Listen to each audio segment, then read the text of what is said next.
Bonjour à tous, alors comme promis, voici le petit vlog sur la AM6. Donc là c'est le cylindre d'origine, je l'ai déjà fait chauffer, j'ai fait quelques tirs déjà pour m'assurer que ça fonctionnait, donc là ça fonctionne. Je sais plus ce que j'ai 6 chevaux, enfin je sais pas, on regardera tout à l'heure. Là je viens de regonfler la roue pour voir l'incidence d'une roue pas assez gonflée, il y avait 1,5 kg dans la roue, donc là j'ai remis 2,5 kg. Et on va voir ce que ça donne tout de suite au banc. Donc là, j'ai fait un test avec la machine complète de série, sauf en ayant regonflé la roue. Et après, on regarde les courbes ensemble. Allez, c'est parti.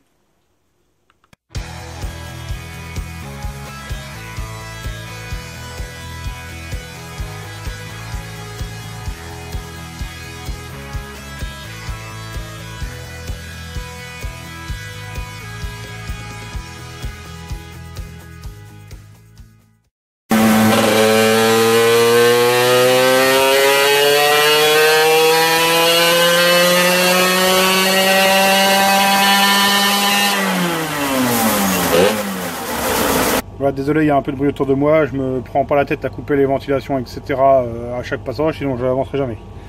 Donc voilà, ça c'était la courbe du moteur à l'arrivée, on va dire. Et ça, c'est rien qu'en gonflant la roue. Alors forcément, là c'est un petit moteur, hein, c'est un moteur... ça sort pas des puissances de malade, ça sort 7 chevaux à l'arrivée, donc forcément une roue un peu à la plat, sur des petites puissances, ça sent tout de suite. Et donc là en gonflant la roue, 7 chevaux, 44. Voilà, donc maintenant dépose au moteur et on va faire la modif du cylindre. J'ai viré le pot, j'ai viré tout ce qui est bougie, le klaxon, je me suis fait de la place au niveau des durites. Donc par contre on voit qu'il y a pas mal de merde autour, donc là je vais mettre un coup de pinceau avec de l'essence, un coup de soufflette pour démonter propre, qu'il n'y ait pas de la merde qui tombe dans le carter. Par contre là je sais pas si ça va passer avec le radia et le machin, on verra bien. Surprise! Voilà, donc mon cylindre est sorti. Ici, si vous n'êtes pas sûr de vous, pour enlever l'éclipse, mettez un chiffon dans le bas moteur, hein, c'est toujours une petite précaution. De toute façon, même si vous êtes sûr de vous, c'est pas plus mal d'en mettre un. Ça évite les conneries, le clips. Et on pousse par l'autre côté. Voilà donc le matos de série, hein, le cylindre qui est tout propre. Et son piston. Si la mise au point veut bien se faire, voilà. Bon, qui est bien noirci, hein. Mais c'est nickel, ça n'a pas bougé. Voilà, donc le remplaçant c'est celui-là, donc c'est un Herzal. Hein. Alors, chez Herzal, sur cette gamme de cylindres là, des cylindres destinés à la piste, à la route ou quoi, tout est déjà prévu au niveau des tolérances et tout pour être sûr qu'il n'y ait pas d'emmerde. Mais bon, c'est toujours quand même sympa de vérifier. Au moins de foutre le segment dedans. De regarder au soleil quand même qu'il y a un peu de jeu entre les deux becs du segment. Bon bah ici c'est le cas, il y a largement ce qu'il faut, c'est même pas la peine de mesurer, il y a déjà au moins 0,20 c'est sûr. Je rappelle, hein, 0 là-dessus, 0,15 c'est bien quoi. Et après quand même aussi ce qu'on peut vérifier, c'est le jeu cylindre piston, alors sans se prendre la tête avec un pied à coulisse comme ça de digital. On se met ici sur le bas du piston. Enfin vous c'est pour voilà, comme ça sur le bas du piston. Alors on fait gaffe ici, hein, il y a la petite échancrure donc on se met juste au dessus. C'est ici le point le plus gros du piston. En tenant l'axe comme ça. Hein. Parce qu'en fait le piston si on regarde comme ça, il est ovale comme ça. Et en plus il est conique. Bref, on se prend comme ça d'avant en arrière. La partie la plus haute.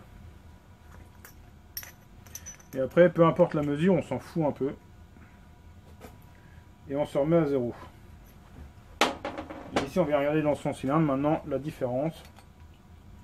Et là ça me dit 0,13. Donc j'ai 0,13 de jeu cylindre piston. Donc là en l'occurrence c'est parfait. C'est un petit peu lâche, donc à la limite il n'y a même pas besoin de rodage on pourrait dire. Hein. On peut y aller direct à watt. Bon après je regarde quand même qu'il n'y ait pas de bavure de Nicasil au doigt, on le sent hein, si ça raccroche un peu. Bon bah ici ça a été parfaitement ébavuré. La sortie d'échappement à l'intérieur elle est vachement petite, donc il n'y aura pas d'usure j'imagine. Donc voilà, on va pouvoir monter ça tranquillement. Alors, ce que je vais faire, je vais quand même m'assurer du taux de compression parce que ça par contre il arrive parfois des conneries. Je peux pas mettre le moteur à plat, alors je vais essayer d'innover sur une petite technique, on voit ça après. Vous m'excuserez pour le bordel qu'il y a autour, hein. J'ai pas eu le temps de trop ranger, là, entre le gamin et les machines, je préfère passer du temps avec à bosser qu'à ranger. Donc là, j'ai vissé ma culasse sur mon cylindre, hein, avec des goujons, tac tac. Dedans, j'ai mon piston avec mon segment. Et donc là, pour info, je viens de mesurer le squish avec le joint d'origine, j'ai 0,65 de squish. Alors là, je m'assure, là, je viens taper mon piston dans ma culasse. Là, je suis au 0. Donc maintenant, je vais essayer de me remettre à 0,65 de squish. Attention. 50. Alors là, ça va être la phase la plus difficile. Voilà. Donc là, 50, 60, 65. Donc là, j'ai 0,65 de squish. Enfin, de squish, hein, entre mon piston et ma culasse. Et maintenant, je vais pouvoir faire mon volume. Donc voilà, le volume, comme d'habitude, hein, j'avais déjà fait une vidéo là-dessus, hein, donc là je suis à 0. Ici, je viens remplir.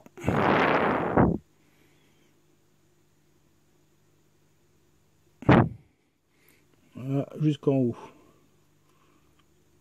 Voilà. Donc ici, on voit j'ai un volume de 8,2. Voilà où est-ce qu'on en est. Donc là, on a 8,2 de volume total. On enlève la bougie. Moi, je mets 2,4. Hein, ça va 2,3, 2,5. On a déjà vu ça. Donc 8,2 moins 2,4, ça fait 5,8. On ajoute les 70 cc. Ça fait 75,8. Hein, 75,8 divisé par le volume de chambre. À nouveau, 5,8, ça nous fait 13,06. Donc ça veut dire qu'à 13,06, on sait que le moteur, il cassera jamais. Hein, ça commence à devenir critique aux alentours de 15. 13, c'est super bien, hein, pour un moteur d'endurance. Alors, la méthode a été assez archaïque, mais bon, ça fonctionne. Hein, ça nous donne quand même une idée. Si j'avais eu 15, bah là, je l'aurais peut-être monté dans le cadre et essayé vraiment avec le vide-broquin. Mais bon, 13, je vois, ça me donne une valeur qui est vraiment... Je suis sûr du coup, quoi, on va dire. Bon voilà, vous m'excuserez pour le bruit, il y a les ventilos tout le bordel, parce que j'ai rodé. Donc là, j'ai remonté le moteur. Voilà, j'ai remonté le moteur et je l'ai rodé en fait. Donc maintenant, on va faire les premiers tests, puis voir ce que ça donne. Allez, c'est parti.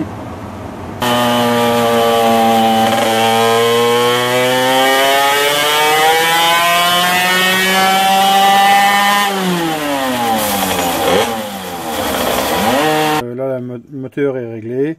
Donc ça, c'est la courbe à l'arrivée. Et ça, c'est la courbe avec le nouveau cylindre Erzal. Voilà, on passe de 7,5 à 11,5. Voilà, pour moi, le job est terminé. Comme je vous le disais, pour moi, le boulot est terminé. Ça fonctionne pas mal, hein, sachant que c'est quand même le petit carbu de série avec l'admission clapée et la pipe de série. Hein. C'est quand même pas mal, la courbe est déjà sympa. Bon bah la machine ira pas, je pense pas qu'elle aille plus vite parce que bon bah les courbes elles sont quand même calquées. Je devais changer le pignon mais je l'ai pas reçu, donc je l'ai pas, il faudra qu'il se le commande. Avec le pignon il aurait pu aller plus vite, comme il a plus de puissance il pourra emmener une dent de plus en pignon et là il ira plus vite quoi.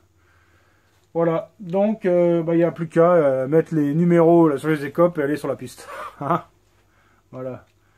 Et ben c'est tout hein, pour aujourd'hui, terminé, quelle heure? 6h30, voilà.